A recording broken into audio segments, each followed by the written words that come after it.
Hi, I'm Anthony Taylor. I'm representing the Building Safety Alliance. We set the alliance up 2 or 3 years ago, really to respond to the lack of an open forum in the occupied sector. So this talk is going to come from a point of an occupier and what they need to do. And I know there's been a number of webinars, some of which have covered the ground I'm going to cover, but it reiterate hopefully what needs to be done, because a lot of what we're talking about is new to the sector. In particular, it's new to the occupied sector, and by that I mean an occupied HRB. HRB under the Building Safety Act being of the height condition, which is 18 meters or 7 stories, when you're and has two occupied living accommodation in it. So that's what we're referring to. We can, of course, relate this to being a mixed-use building, which could have half a dozen commercial retail units below it. But as long as it's got two residential accommodation units that are being used, then it becomes an HRB. However, what we're talking about here is Part 4 of the Building Safety Act, and what an accountable person and a principal accountable person need to do to comply with their duties under the Building Safety Act in occupation. So here we go. Safety case report preparation. This is what I'm doing. The end result of this is a safety case report, which is going to go to the regulator. They're going to have a look at it, and they are going to decide, essentially audit the processes that the accountable person, the principal accountable person, have got in place to manage their building. So the aim of the whole exercise is to ensure that a building is safe to occupy and indeed will remain safe. So what I'm going to go through is the way we're going to get to the point where we can put a case to the safety regulator that my building is safe. Just a quick disclaimer. This is the opinion, it's my opinion, and the work that we've done sitting behind it of the Building Safety Alliance. As I say, it's from the occupied sector point of view, and we've done a lot of work, and a lot of the work that I'm going to be talking to you about is going to come out in guidance from the Building Safety Alliance, which we're hoping to publish in April of 2024. So what are we going to look at? Why a building risk assessment, and what is a building risk assessment? This idea is different. It is not a collection of fire risk assessments and other surveys and health and safety checklists. It is not that. It is something completely different. So we'll talk about what it is. The building assessment certificate is what the building safety regulator begins to claw back, or claw in, or call in is the expression they're using, from April the 6th, I believe, in 2024. So they're going to start calling in the safety case report in order to audit them, and should the audit be passed or accepted, they will award a building assessment certificate, which is essentially, in the longer run, is going to be the license to occupy once we've got to the end of any transition periods. We'll go through the duties to manage building safety risks being a defined term. I'm going to explain, hopefully clearly enough, the difference between a safety case and the safety case report. Then we're going to prepare for this building risk assessment. Where are we going to get the information? How assured is it? How are we going to make our decisions on the risks of this building based on the information we have to hand? And is this information good enough? We will then talk about facilitated workshops, which is how to undertake the risk assessment as recommended by the regulator. And then we'll go through hazard, and we'll explain a little bit about bow tie. But hazard is what we're after. We're trying to identify the hazards and the risks in the building for which the principal accountable person and the accountable person are expected, and I use the word that I've heard from the building safety regulator, they expect the accountable persons to be inquisitive as to the risks that they are responsible for within the building that they own and operate. And then we'll use all this information to provide the building risk management process and then summarize it all effectively in the safety case report. So that's what I'm hoping to cover. Why a Building Safety Act? Why a Building Risk Assessment? The Building Safety Act requires that an accountable person understands and retains accountability for the management of building safety risks in the area that they're demised of an occupied residential accommodation. As we know, you may have more than one accountable person in any one HRB. And each accountable person is responsible for undertaking the building risk assessment for the bit that they occupy, the bit they're demised. The principal accountable person has got to bring all this together to make sure that the building is safe to operate in the whole, and to provide the information and share information between accountable persons where necessary. What essentially we're looking at is trying to identify and manage low frequency but potentially very high consequence of an incident occurring. A building safety risk is a defined term, which we'll come on to in 2 ticks, but this is what we're looking at. We're not looking at little things, for all of an expression. We're not trying to assess every single tiny risk that there could be in a building. We're looking at the low frequency, but potentially very high consequences. As I say, building safety risk is a defined term. It means the spread of fire and structural failure and any other prescribed matter.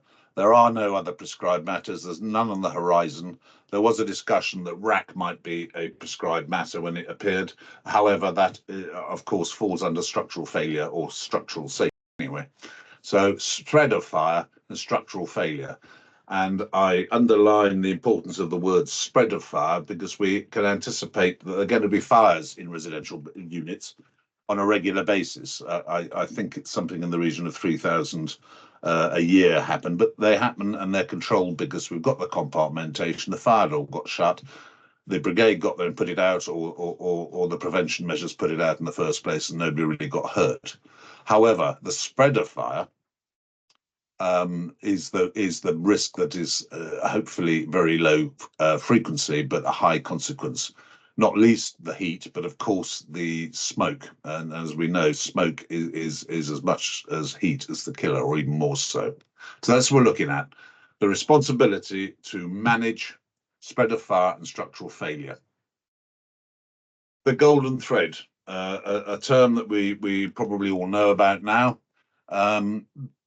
We are looking at how we assure the information in the golden thread. It is important that the golden thread information is accurate and it's current.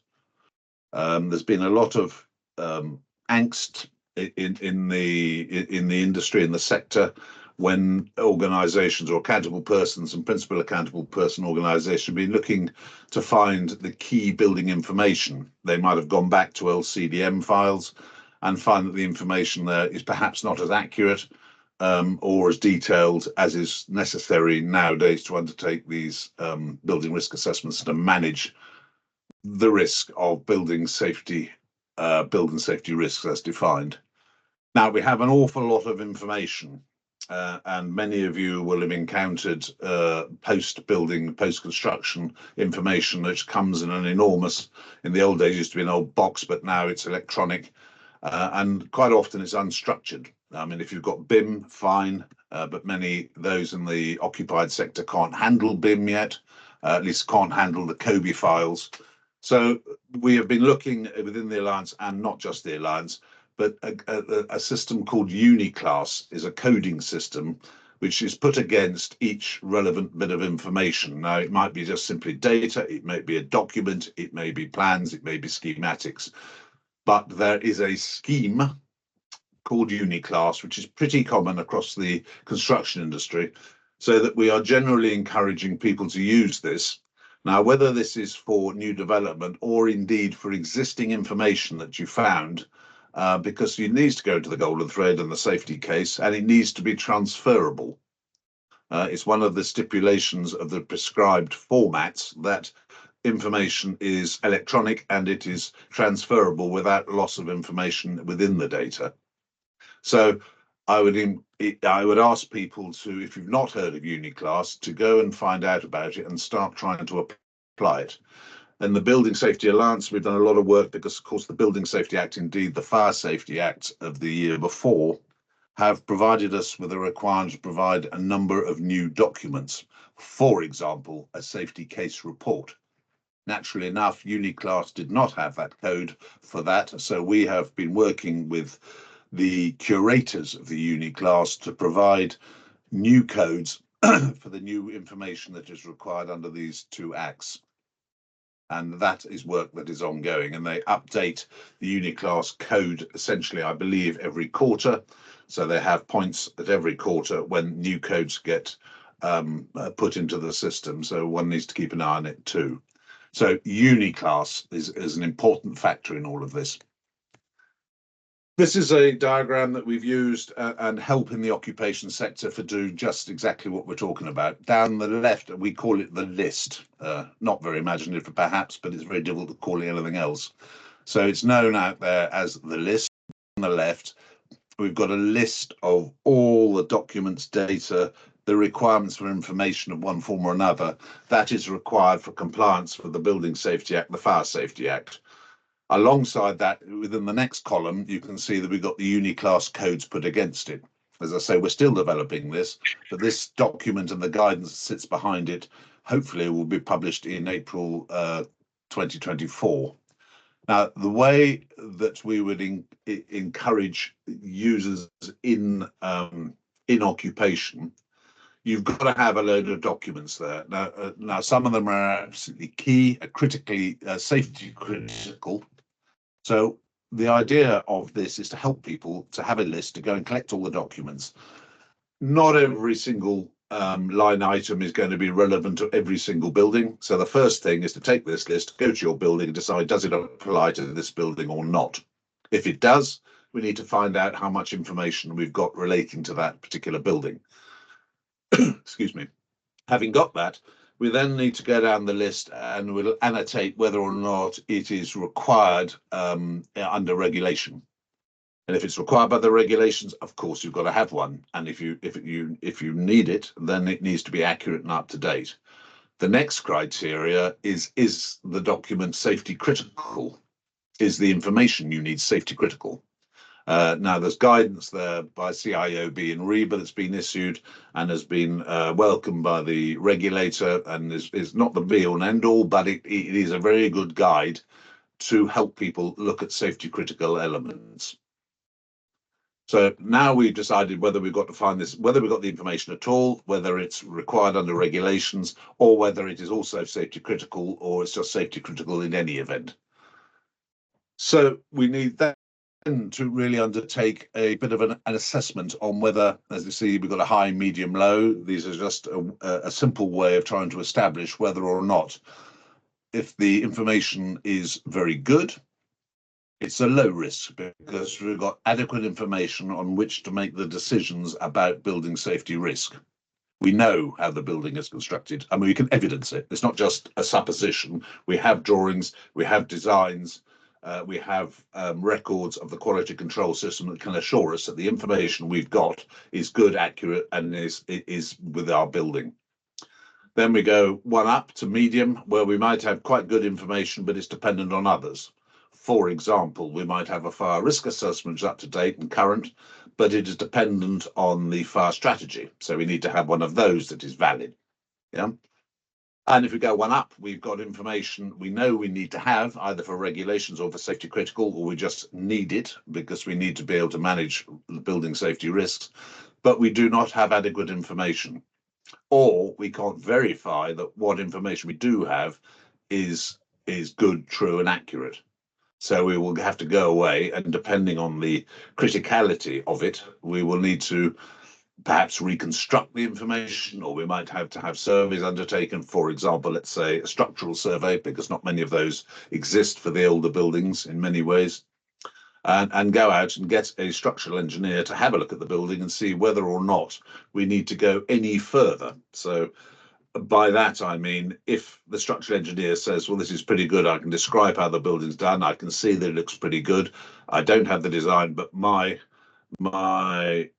competence, I can make a professional judgment that this building's okay, we haven't got to do any intrusive investigations. Alternatively, they might say, I can't understand that particular element, I need to do some intrusive investigation. So it's that sort of level of detail that we're trying to understand. And across the top there, you will see a methodology of looking at how how information should be assured. I won't go that in great detail because you can have a look at it at your leisure. But the essence of this is we've got a list down the left. We've got a uniclass which makes sure that we can both accept and transmit data without losing it somewhere. We've got a way of establishing whether we need the information for the purposes of the regulation, or whether it's safety critical, or whether we just need it to manage the building. Because, of course, to manage a building, we need to look at things that are out with spread of fire and structural safety. We've got things like Legionella, etc., etc., etc. However, Legionella, because it's being designed, will also be under the regulations, one might argue. So this is the purpose of getting us good information. So we carry on through this presentation with the understanding that we've undertaken that, and the information we're acting on now is good information. The principal accountable person, as I say, is responsible for the whole building, under which there may be a number of accountable persons. I'm sure you will all know how these people are established, and if there is only one accountable person, that accountable person will be the principal accountable person. But the PAP, as they're known, has a number of responsibilities, duties. One of them is to register the building. That should have been completed by the 1st of October 2023. And anyone who has an HRB that has not been registered by that date is stepping into muddy waters of a criminal offence.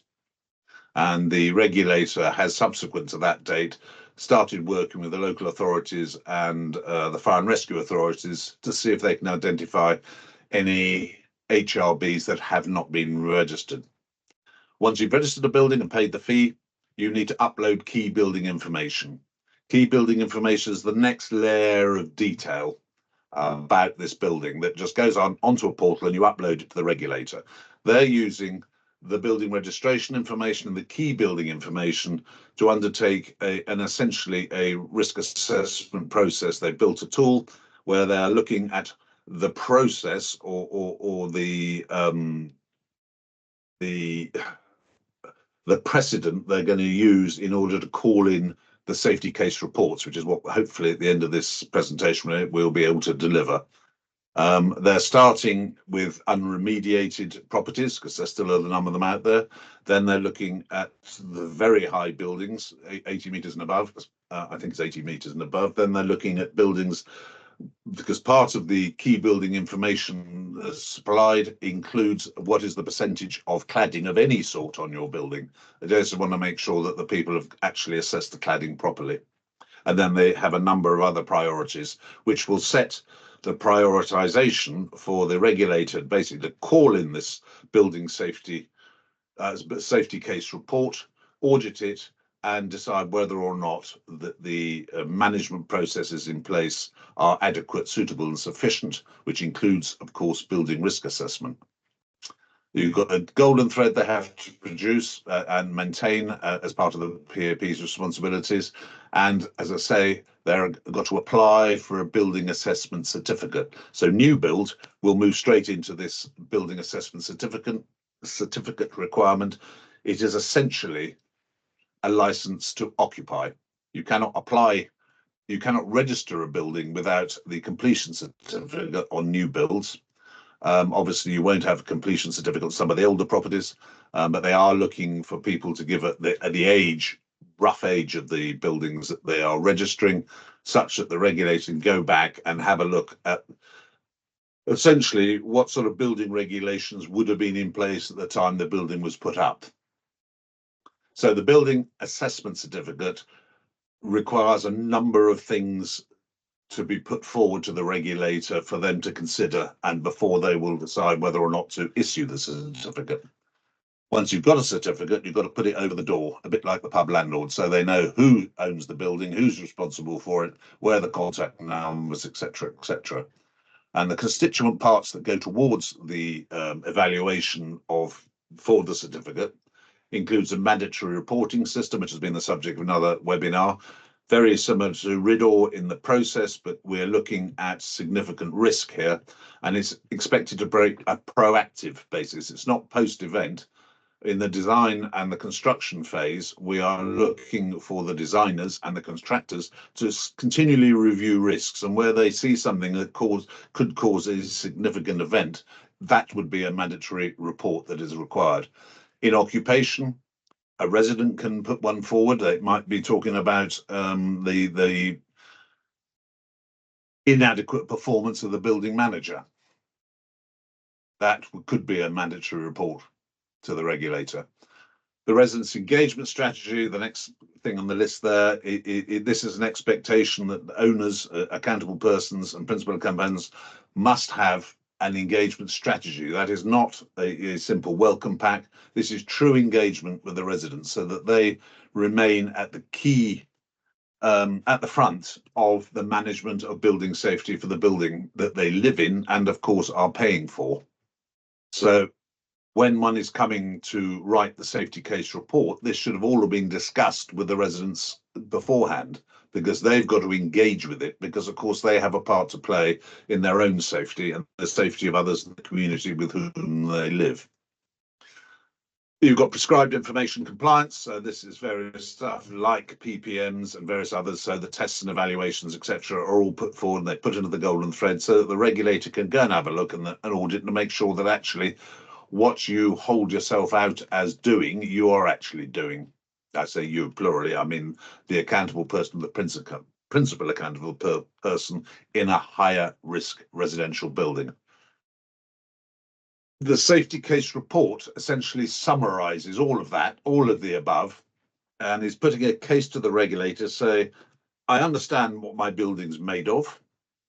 I've undertaken a building risk assessment, so I know what the risks are, and my accountable person, principal accountable, has been inquisitive. They've been present. They've taken part in this.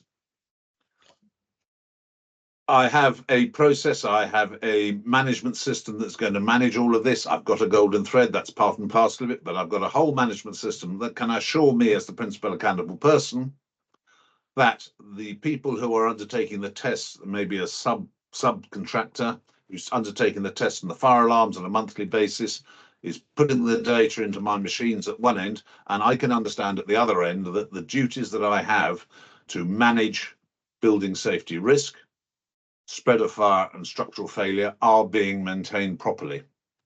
And as part of the final bit of the safety case report is saying, I have competent persons doing all of this.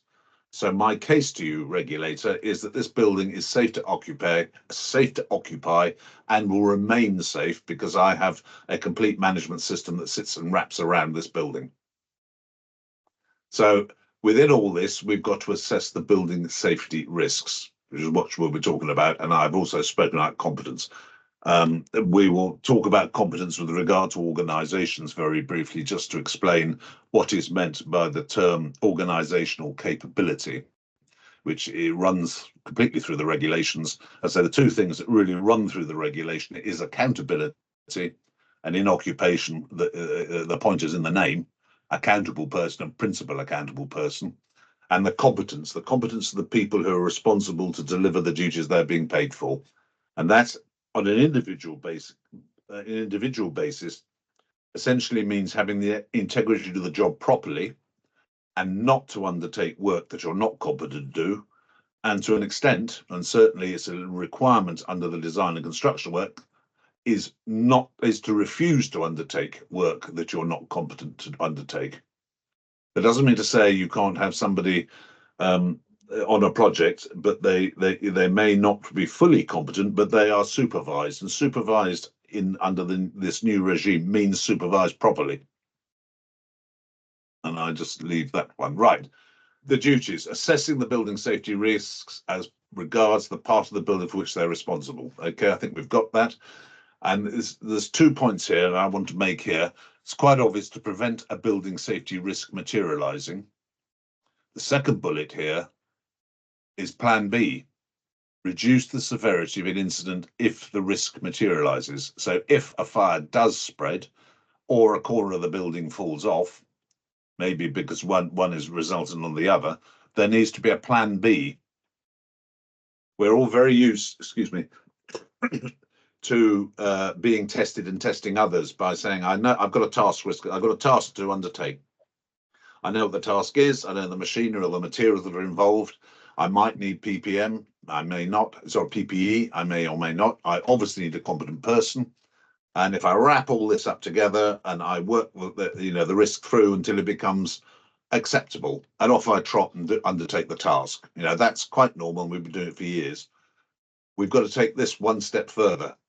We've got to have a plan B. The building assessment certificate, as I've said, essentially, this is the mechanism that allows the regulator to assess, say, audit, whether the accountable person are keeping residents safe and managing the building safety risks on an ongoing basis. As I've said, these certificates are going to, or let's say the safety case report on which the certificates are based, are going to be started calling in on the 6th of April 2024 on a prioritised basis. That does not mean that a principal accountable person or accountable person does not have a safety case or a safety case report. It is already a legal requirement to have that in place. The regulator is simply calling in what should be in place to test it against what's going on. They're expecting that they will have got through the 12,500 anticipated registered buildings, HRB buildings, over a 5-year period. Of course, during that period, there will be new builds that are new HRB new builds that are being added to the stock. And it's anticipated they will have got round every single HRB within 5 years. And as an expectation, and as the building safety regulator builds their resources within themselves, they are anticipating that at least every 5 years, they will call in the safety case report and assess the building against the building assessment certificate. In the event that the building safety certificate exercise is refused and they do not award the certificate, that fact and the reasons why they've refused to issue the certificate needs to go into the safety case. The safety case itself essentially is the electronic subset of the golden thread, but it's the bit that refers to the management of building safety risks. So at least every 5 years, but you can bet your bottom dollar if there was an incident or a failure or anything gone wrong or a mandatory report that triggers off an investigation, the first thing they're going to ask for is your safety case and your safety case report. One may liken it to a method statement for the operation of this whole building. So you've got the risk assessment, and the outcome is the summary is the safety case report, which could be viewed in slightly idle ways. It's not that directly, but by way of explanation, it is the method statement by which the accountable person, the principal accountable person, are running this building.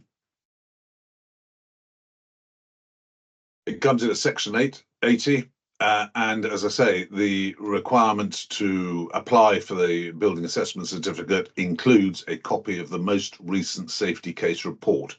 These are live. Like any building risk assessment, which we're going to come on to, any building risk assessment needs to be reviewed if it becomes out of date, if there's a significant change. A significant change might include the sale of the building from one accountable person to another accountable person, or the demise that they're in. A significant change might be changing an FM supplier because their management system will be different from the one previous. So we need to make sure that these things continually updated and it's working. Yeah. And the copy of the residents' engagement strategy, because all the way through all of this, the residents should be engaged and be asking their opinion, so that their opinion is front and centre, and they understand what's going on around, and they understand that it's what the costs are and how these costs are being applied to look after their safety. Not an unreasonable request, really. The Section 81. This is what the regulator is going to assess. Whether you've assessed the building system, whether you're managing these building safety risks, whether you've produced the safety case report, it's up to date, it's being acted upon, whether you've got a mandatory occurrence reporting system and that is working, and that if there are occurrences, they are being reported, whether you can supply information to the regulator, residents, and others like contractors, FM contractors, perhaps building contractors who are doing some works in your occupied HRB. That would be through the golden thread, essentially. That does not mean to say that anybody can have any information. One has got to think, of course, of information that might lead to issues about security. And then, of course, the last one there is the requirement to deliver an engagement strategy and how that you can demonstrate all of these things are actually actively working. So now we come to the assessment of building safety risk. As soon as reasonably practicable, after the building is occupied, or the time they become the AP for the building, so registered buildings have now been, HRBs have now been registered, so we now have an accountable person, and their name is a part and parcel of the registration. So the time they become the accountable person, they are the accountable person now. It's not an appointment you can decide to take or not. It is quite simple in law. You are it if your position really is the owner of the property, and then the responsibility for the common parts, as we all know, are there. You are it, for want of a better expression. They've got to undertake an assessment of the building safety risks for the part of the building for which they're responsible. And as I've said, further assessments will be made at regular intervals, just to review it, to make sure it's all common. Anytime the accountable person, or for that matter, anybody else, thinks that it comes out of dated or has been a significant change, or of course the regulator doesn't think what you've done's up to scratch, and they can demand that you do it a bit better. The safety case report is a summary of all of this, and essentially I'll come on to how we need to build the information up. I would suggest that the safety case report will write itself, essentially, if you understand the building safety risks and how you're going to mitigate those risks. People, and I know they've had to sit down and they've had to write them, and they are sitting there and they're writing attendance engagement strategy, popping that in there. They're writing, making sure they've got a mandatory reporting, they're popping that in there. So all of these things contribute, but you really need to understand the building safety risks and how you're going to mitigate them, and whether you need to do more than you're doing existing before you can write a safety case report, because this is the guts of it. Yeah. It's required as part of the golden thread. So an up-to-date assessment of building safety risk as a whole, or to any part of the building which the AP is responsible, is absolutely clear. There's no question of who's got to do it and who's responsible. And in regard to the management of the risks, the documents that relate to it is the safety case report, as I've just said, a record of the maintenance, any repairs undertaken, the device, materials, etc., etc. Now, we are all very used in the occupied place to be looking after all the bits of kit that have been installed in the building to make it work. We are not so used to looking after the fabric and the structure of the building, which has got to improve. I mean, in reality, these structures are up there for 30 to 50 or even more years. Things that are hanging on it, or the structure itself, will need to be maintained and inspected. So when one, as an accountable person, is accepting a golden thread from a new build, I will be expecting a list of all the maintenance requirements for the fabric and the structure of the building. How is it? What is it you've designed into this building that I need to maintain over the next 30 years? And that might mean that you've got inspections every 5 years, or of some elements, or 30 years on other elements. However, that is part of the design, as far as I'm concerned, and part of the construction. That when you're constructing the building, you've got to make allowance in the construction that somebody can come and inspect the critical parts. As far as I understand it from structural engineers, and I am not one, but one of the most common failures is panels falling off the side of buildings, big concrete ones. I know one particular organisation that had a terracotta, which was, I think, 8 feet by 4 feet, and it hadn't been fixed properly. Is a simple answer. It blew off. Fortunately, it blew off over the weekend in a high wind, and then one was there. But it's that sort of thing. The design element of the design and build is now critical to managing this in the long run over the, as I say, 30 to 50 years. Spread of fire, structural failure. Just to remind ourselves, this is what we're looking at. This is what the building safety risk assessment is looking at.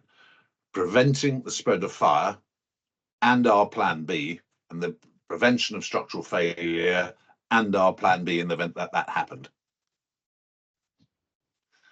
This comes from, and the reason it's those two things, that post-Grenfell and all these other ghastly events that have happened, HSE were asked to go and have a look and undertake some research about what are essentially the root cause failures that cause multiple deaths or could cause multiple deaths. And essentially they came up, the root cause of it is spread of fire, as I say, not fire, spread of fire and smoke and everything that goes with it, and structural collapse.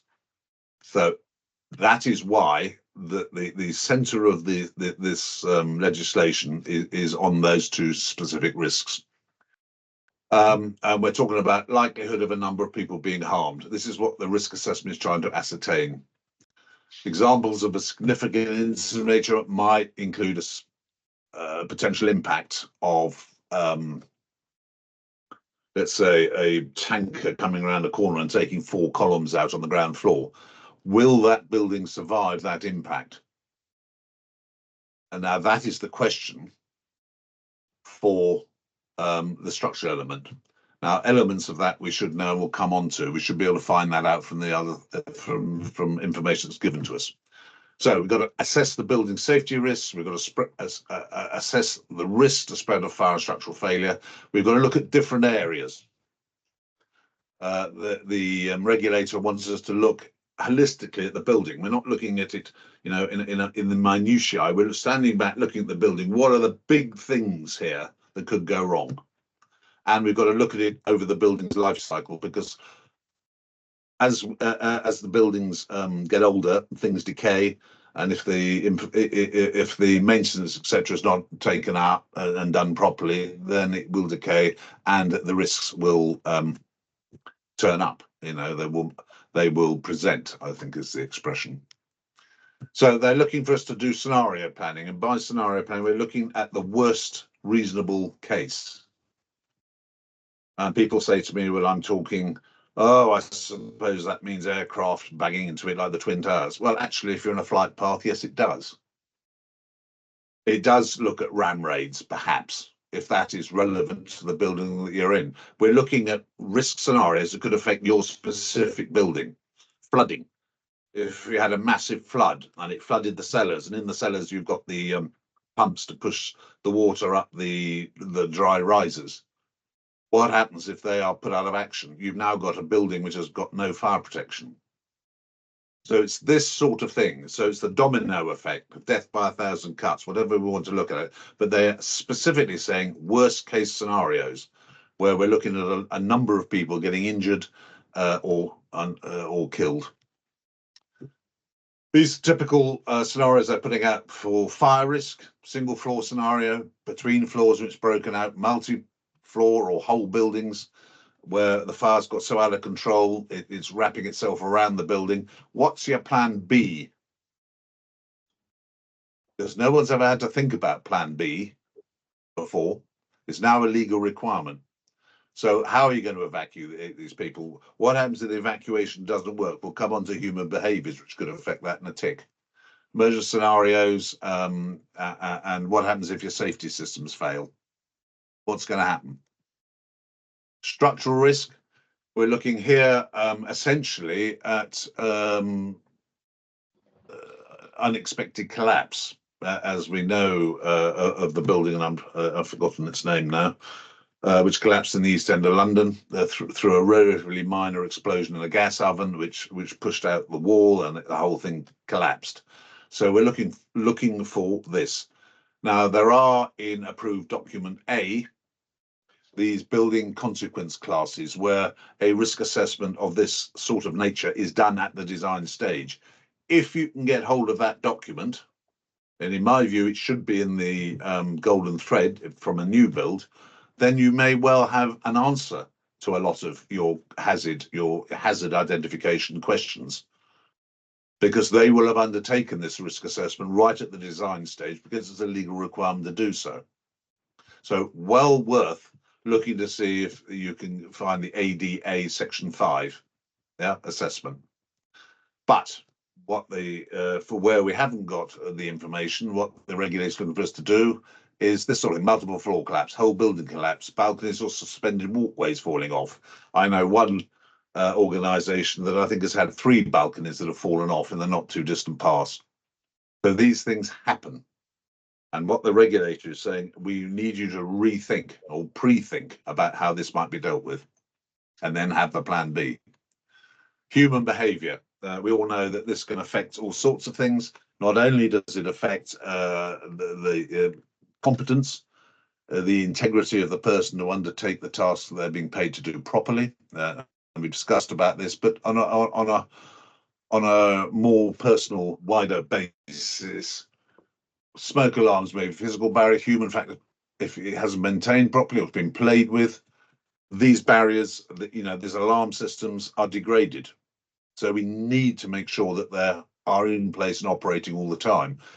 The regulator said very clearly they're not looking for single points of failure.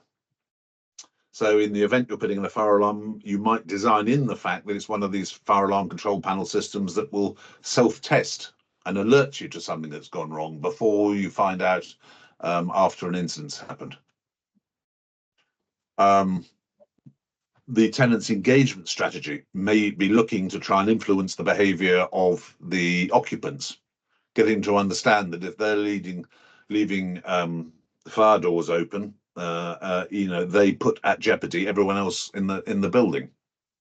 I would suspect that there are a large number of residents who don't really understand the consequences or why a fire door is a fire door. So what we're saying here is give consideration in any which way that you think is appropriate to get to the audience that you're trying to get to, because of course those who are very young or those who are a little bit older like me will have different messages. They'll accept the messages in different ways. One of the ways, of course, is a residents association meetings. That is one way, hopefully, of getting a bit of consensus. It is known that, of course, that there are an awful number of residents who do not want to engage with somebody at 7 o'clock on a Friday evening. So it's not easy. This is why the point that the regulator said we want a strategy to deal with it. Just knocking on the door 3 times a month is not necessarily enough. And you're going to need to record how it is you're trying to engage with these residents. Emergency response. Given that people have seen these dreadful giant fires, are they going to stay put any longer? Quite possibly not. So we need to be able to react and try and understand. If you've only got a single staircase, we've got people tearing down the single staircase and firemen trying to get up it. What is the behavioural interface there? We need to have our plan B. And obviously there's thoughts about the pre-movement time, which I'm sure many of you be aware of. Even when sitting in the office and the fire alarm practice goes, there are an awful lot of people who sit there, finish their tea before wandering off. People in their living accommodation might not react. They may be harder of hearing than one has assumed. So we need to consider all these things when we're talking about getting evacuation scenarios and emergency response in place. Right, there are many risk assessment methods that are available to undertake this risk assessment. The regulator originally was pushing down bow tie analysis, so I'll explain very briefly what that is. They do not any longer particularly demand it. In fact, they're not demanding any specific system other than the fact that it must be a systematic evaluation of the risks. And the risks we're looking at, spread of fire, structural safety. Whatever is chosen must be systematic. So one of the ways is hazard. And I'm just underlining here, it is what it says. Hazard identification is not necessarily getting the answers. The first exercise is to ask the questions. What if this happens? What if that happens? What are these assumptions? One I often use is the assumption that the floor slab above my head is, let us take, for example, 3 hours, which is a fairly standard fire protection depth as far as I understand it. But what is it? How do I rather than just assume that's there, how am I going to go and have a look at that floor slab and understand? Now, if it's new build, I can go back to the design, I can go back to the construction, I can go back to the verification that it was done in compliance with the design and the building regs.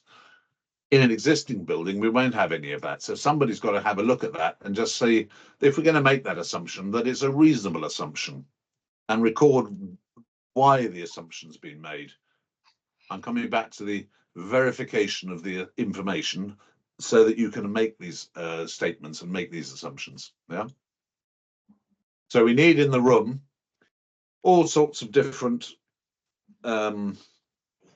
disciplines, experts, because you're going to need a structural engineer, quite probably. You're going to need somebody who understands the structure of the building, somebody who understands how the PPM's being done, somebody who understands how the residents are acting. You might sensibly have the residents involved as well.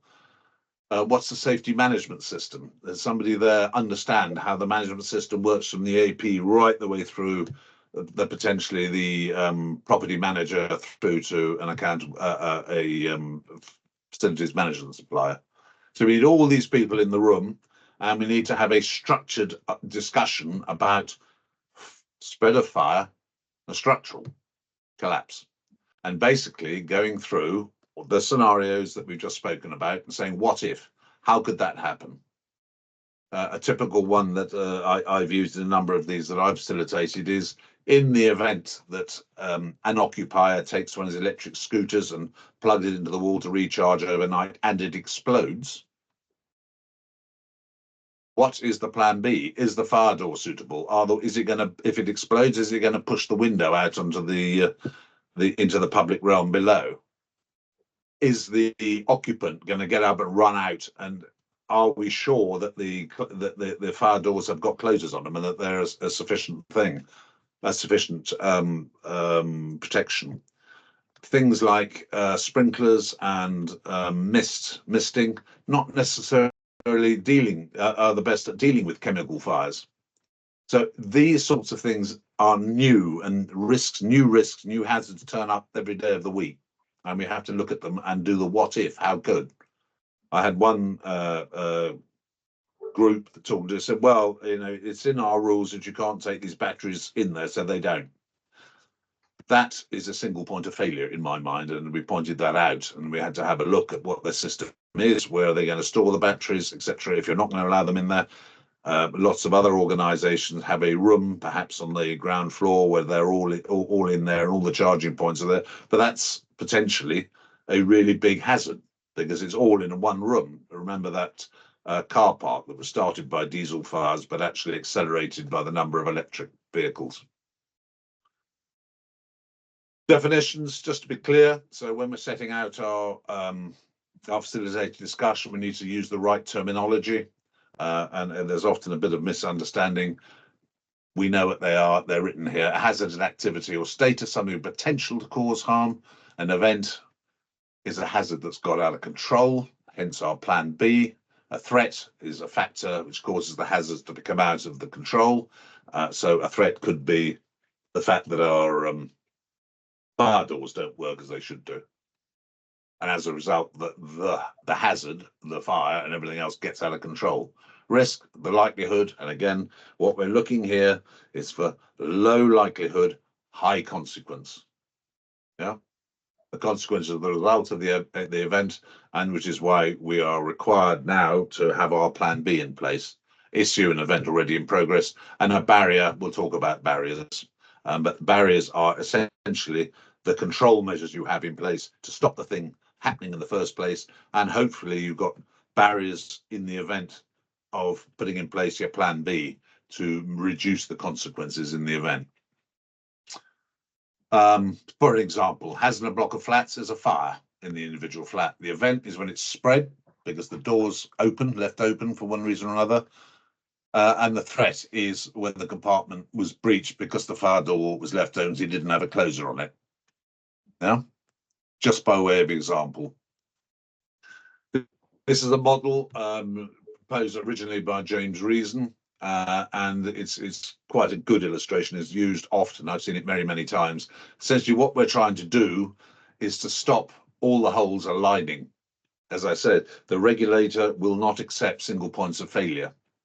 And a single point of failure would be going straight through all those holes, and there are no barriers in the way to stop it happening. So a bow tie. This is the concept. So there's a model on the left and a model on the right, and I've got another one. But essentially, the matter at heart is the building fire. We're looking at the right-hand diagram there.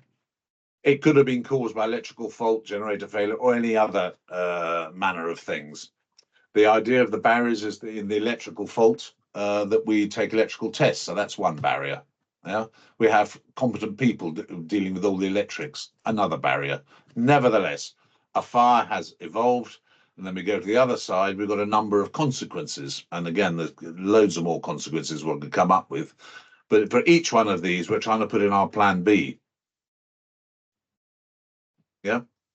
So each one of those upright bars is an illustration of a mitigation factor, and this is why the regulator was keen on using this format. It can get quite complicated. So there are not a lot of people who've used this, although there are those facilitators and those who can use it. And there is software available which helps, but because of the potential complexity, it's an enormous spider's web, perhaps. They've gone away from really recommending it highly, although they fully appreciate somebody doing it. It is a very detailed way of looking at these things. So there's another way of dealing with it. You've got the spread there, you've got the fire and the flat. It's spreading because the fire stopping wasn't done. They've got non-compliant doors. All these things were causation. And then we've got the mitigation barriers on the other side. Smoke control, you've got warning. The warning sets off the evacuation. Hopefully the people get out, the fire brigade get in, and we can protect the assets. As I say, and I'm just underlining, we have to have a plan B to prevent the materialization of the risk and reduce the severity. The prescribed principles are set out in the higher risk buildings management of safety risks. They're all fairly obvious to those who've managed risk. One of the ones at the bottom, I think it's J, requires that anyone who's assisting in the management of building safety risk is competent to do so. Now, whether that's an individual or an organization, competence, as I say, runs through all this legislation like a rod of iron. Oh, there we are. Prescribed principles. All of them fairly obvious. Avoid them, evaluate them, combat them, ensure suitable and proportionate systems in place for inspection, testing, and maintenance, collective protective measures over individual protective measures. None of these are a surprise, and most of us have been working to these principles for many years. The bit at the bottom is the bit that I want to underline, which is to ensure, this is the accountable person, a principal accountable person, or in fact any employer, because we're talking ensure that any person responsible for assisting with compliance with the duty under Part 4 has the relevant competence.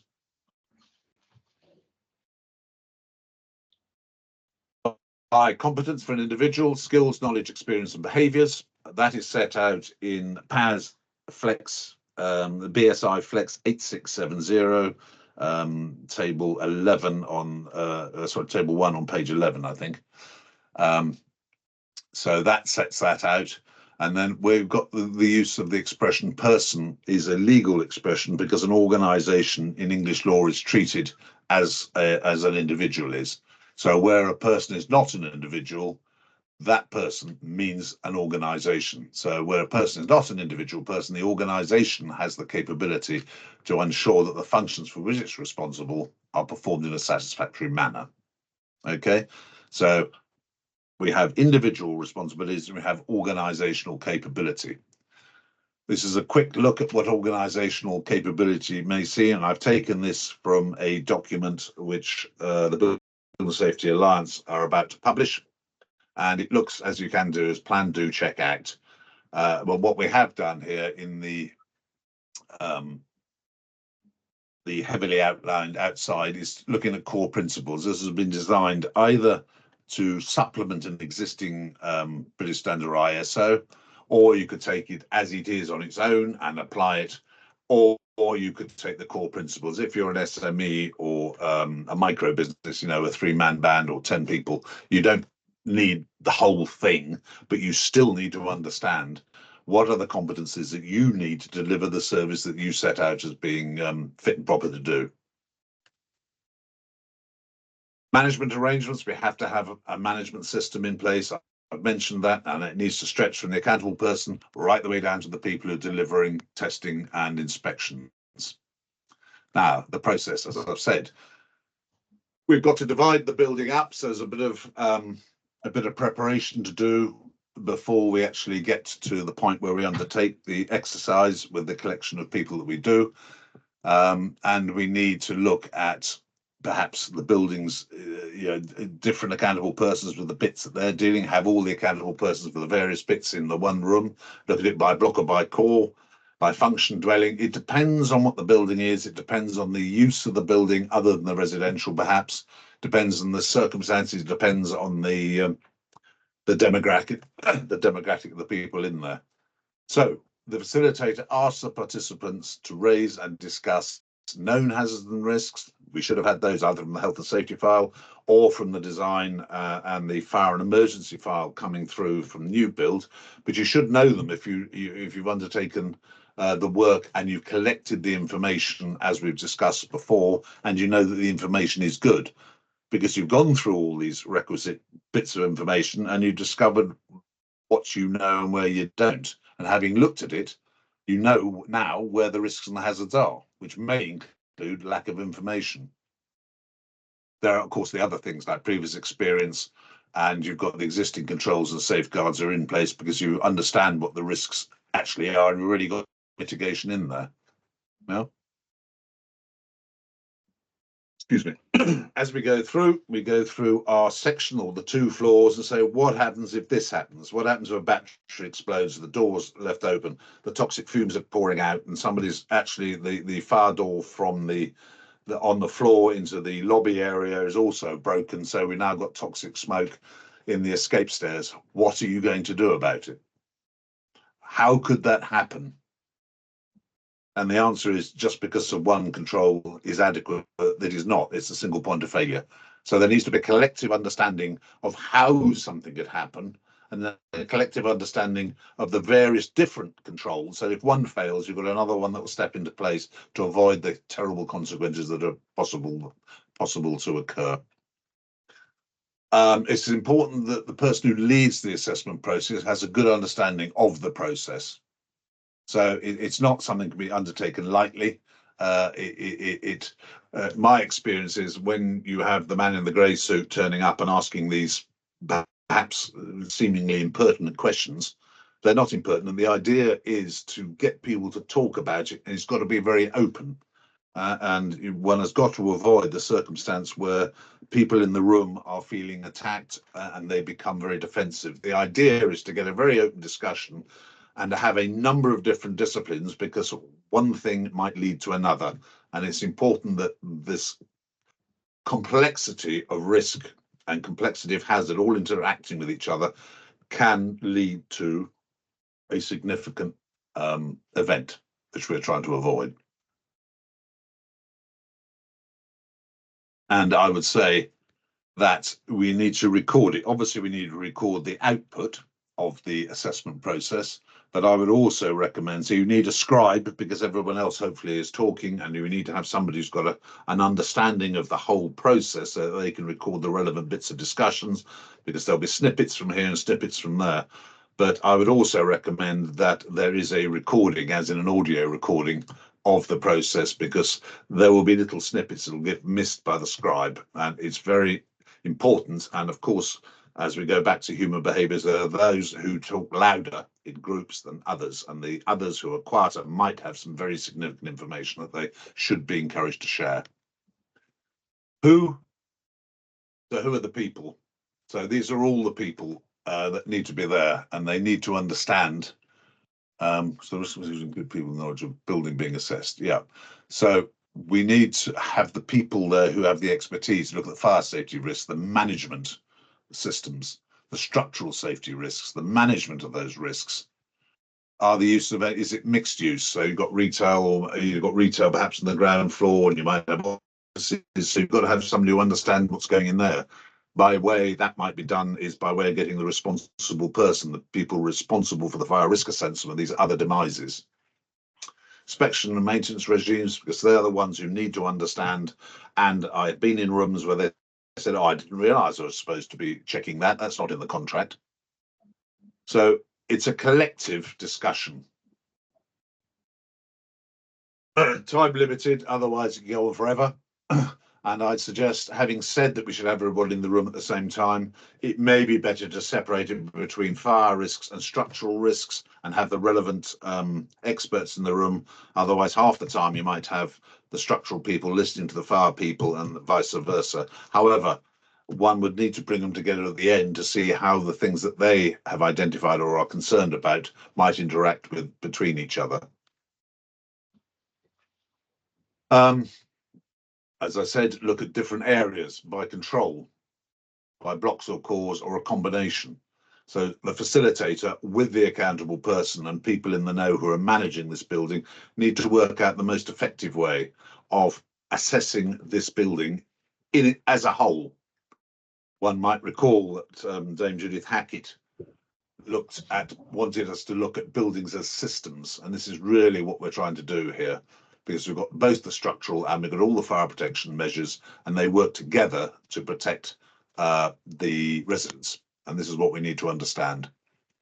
Limitations, as I say, it might take more than one because this is a new exercise for the occupied sector. It's new to the sector, so people might need to have a couple of goes to get it there. And just remember, it is the identification of the hazards is the process we're talking about here. This may not give you the answers. It might mean you've got a long list of questions. Let us take, for example, my mention of the floor above me, the floor pad. Someone's got to go away and find out whether it's truthfully 3 hours. We can't assume that without any looking at it at all. So, as I say, we're not necessarily looking at the answers here because the answers might be very convoluted, might be detailed, and you will need to go back, because in your safety case report, where you're summarizing this and summarizing the methodology that your safety management system is doing to maintain all this, we'll need to provide the evidence.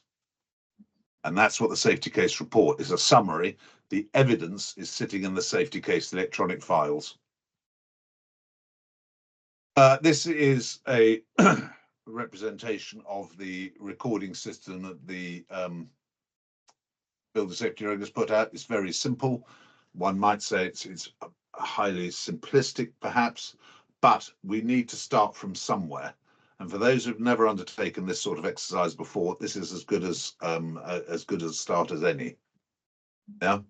But what we want to do, as I say, is the what if, what's the hazard, what's the immediate cause, what's the big one? Have we got enough in place already now? Have we got anything else we need to do?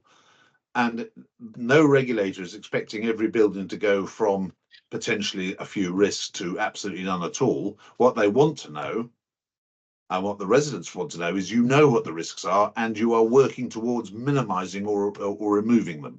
It's not an expectation that the old building stock is suddenly going to be miraculously cured overnight. That's not going to happen. But what we do need to know, and what the regulator wants to say, there's a systematic approach to dealing with it, and it's recorded and it's dealt with. So the description of the safety case report, so they're going to want to know is, what was your systematic process for undertaking it? Was it systematic? Did it have the right people?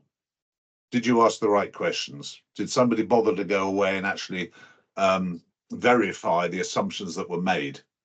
What are the high consequence risks that you've identified? How are you going to manage them? Is the big expenditure, in which case you might have a plan to have to spend quite a lot of money? If they're low hanging fruit, have you done it already? Yeah. And the bottom one there, what are the competencies and the organizational capabilities that will assure and ensure that this continues? It's not a one-off exercise.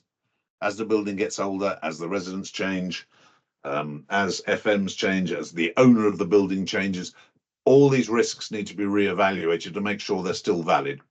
That needs to go. And if you update the risk assessment, you need to update the safety case report. And if you update the safety case report, you need to submit it to the regulator, such at any time they can pick up the latest copy and come and have a look and see if you're doing what you said you would be doing. I would suggest if you've got a large portfolio, which many have, that a common methodology should be set down in your management procedures so that you get commonality across the piece. So you're using the same terms. You can start identification of trends if you have them. Of course, there'll be cost effectiveness if you see loads of common concerns that you need to go out and procure services to mend or mitigate, then there's going to be cost effectiveness in doing it across the whole portfolio at the same time rather than doing it a piecemeal, of course. And of course, the longer you keep doing this, the more value the data set is going to be. Hopefully the trend is going to be further down, and over the longer run, the buildings are going to get safer and safer and safer. That is the intention. And that is the end of it. So I hope that has been helpful. If you have any further questions, you can go back to IMechE and you can come to the Building Safety Alliance and we'll do what we can to assist you.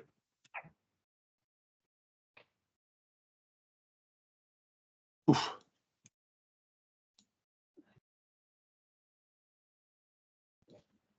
There we are. Right.